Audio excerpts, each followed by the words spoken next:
So Roger suggested this technique, which I said I would get to the technique. He said, the next time you find yourself embroiled in an argument with someone that's contentious and uncomfortable, say, institute the following rule. You don't get to respond to the person's claims until they've exhausted that particular claim, and this does presume to some degree that you're dealing with a good faith actor, even if they feel differently than you do. You don't get to respond until you have recapitulated their viewpoint and summarized it in a manner they find acceptable. That's so treacherously sneaky, that rule, because what it means is you have to demonstrate that you attended to what they say closely enough and carefully enough to, first of all, act out validation of the idea that they have an opinion worth attending to. So that's a big deal. Eh? People really like being paid attention to. There's nothing people like more than that, unless they have something to hide. And even then, there's a part of them that would rather have that paid attention to than fail to pass, what would you say, to go unnoticed. Every cynic is entirely disappointed when his or her cynicism goes unchallenged, because there's a part of them, like a little unwarped part of their soul, that's still alive thinking, oh my God, I hope someone calls me on all my foolishness and cynicism, because if they don't, that means that it's valid and generally applicable, and I'm in hell, and what good is that? And I really mean that. I really mean that. And so you're called upon to, first of all, summarize what they said, which is not an easy thing, right? Because it means you have to, and sometimes it's somewhat incoherent and emotion-laden, especially if it's in the course of an argument. So you have to sort of strike right to the quick. It sounds to me like this is the point you were making. And then you lay out the point, and then you see they have to be happy with your summary. They have to be pleased with it, which means that you're doing exactly the opposite of straw-manning the argument, quite the contrary. And you're doing them a favor in some sense by reducing it to the gist, because that's actually an incredibly complex cognitive operation. I had one client who was extraordinarily seriously affected, and in the final analysis, I don't know if I was of any help to her, because the pit of family pathology she was ensconced in was so deep that no matter how far we dug, there was already always a new layer of lies underneath the lies we had already worked months to uncover. It was just awful, like homicidal level awful, literally terrible. But she told me she went on a tangent that lasted for 4 consecutive day clinical sessions. Like, they weren't the whole day, but they were 50 minutes on 4 consecutive days. I had no idea where she was going. She was wandering all over in this Freudian associational manner, and she came to the point at the end of it. It was unbelievable. She tied together this, she was a very intelligent woman, she tied together this tremendously long, incoherent ramble into a little bow right at the end, like the punchline of a remarkable joke.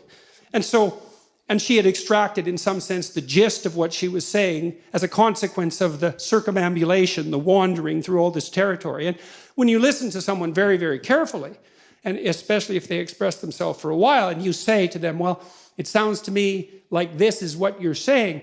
What you're doing is taking a tremendous amount of emotionally laden material, a lot of it unnecessary in the final analysis because of the ensuing synthesis, and offering them a synthesis, which is a great thing to do, especially if they're happy to accept it, because that also means that you did listen to them.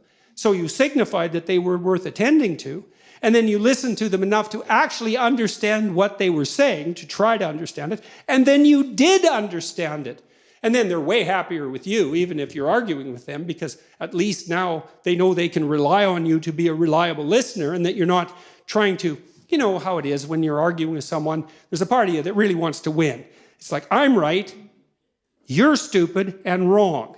And so the best way for me to demonstrate that is to warp and bend your argument in some, make it trivial in some way it isn't, especially if it's directed to some degree at like elucidating my character flaws and to minimize you in doing so. And if you do that, of course, well, that's not a great road to peace unless you're willing to bring a big club to the argument, and many people are. And instead of listening and trying to make peace and sort things out, they'll use all sorts of subtle forms of suppression in their ensuing dialogue just to keep everything, you know, under the rug or in the closet. I wouldn't recommend that as a medium to long-term strategy, especially if you're trying to bring peace to a household. You have to go through this horribly painful process of listening to the people around you tell you what they think of their lives. And if you do that, then, well, maybe you can all come to a place that is characterized by something approximating genuine peace. And I would say that even psychophysiologically, I mean, when there's tension in a household and multiple, what would you say, systems of value operating simultaneously, there's a tremendous confusion about what should reign supreme, right? And you think, well, nothing has to reign supreme. We can all have our diverse opinions. No, you can't. Not if you're going to live together in harmony. There has to be some overarching structure that unites you. What else is a family if it's not an overarching structure that unites you? Now, within that, there can be tolerance and even appreciation for necessary individual differences, and obviously there should be, but that doesn't mean there's not a higher unity that the entire organization, let's say, is striving for in some manner, and not only striving for, but pining for, or even dying for. And I don't use those words lightly. Like, the absence of that incorporating higher structure is a felt sense of catastrophe on the part of the members of the family. They're always at each other's throats. They're interfering with each other's goals. They can't listen. They're in a chronic state of hyper-arousal because they don't know what to do ever. They're hopeless because no goals have been clearly defined, and we experience almost all our hope in relationship to defined goals. So this isn't some, what would you say, humanity's myth or some reality that isn't as concrete as everything that you see before you. It's quite the contrary. And as far as Rogers was concerned, well, you had to let people talk to find out what they thought, so they could find out what they thought, so they could move towards something, so they could move away from hell, because that's certainly what you see in clinical practice. I mean, people are suffering in ways you can you can probably imagine, because no doubt many of you have either been there or seen people who were there, lived with them. To move away from that's more real than anything else. If pain is more real than anything else, what's even more real than pain is whatever we have to fight off the pain. And that's free speech. It's identical with freedom of thought. It's associated with this capacity and necessity to listen deeply. They're flip sides of the same coin, to use a terrible cliche. And all the clinical data we have, including the more stringently research-oriented clinical inquiry, indicates quite clearly that the exchange of information like that, the generation of semantic and emotional information in a state of relative freedom, the revelation of those thoughts, and then the discursive analysis of those thoughts, say, and then the implementation into action and the testing of them, that is the pathway to health, insofar as that can be attained by, say, psychological or spiritual means. And so that's why free speech is not just another freedom or right among many. It's certainly not viewpoint diversity or anything like that. It's the mechanism by which we generate the conceptions that allow us to organize our experience in the world. It's that mechanism. And more than that, it's the mechanism that allows us to reformulate and criticize those conceptions when they've become outdated and sterile, to dissolve them into a chaos that we have to contend with while it's occurring, and then to reanimate them in a new form so that we can move into the future. And so if you're concerned with the oppressed, let's say, why in the world would you oppose free speech? It's the only thing the oppressed have. And if you don't understand that, I would say, well, that's either an ignorance that's so deep that you should remediate it as rapidly as possible, or a malevolence that's so appalling that you should face it even though you'll face it at your peril.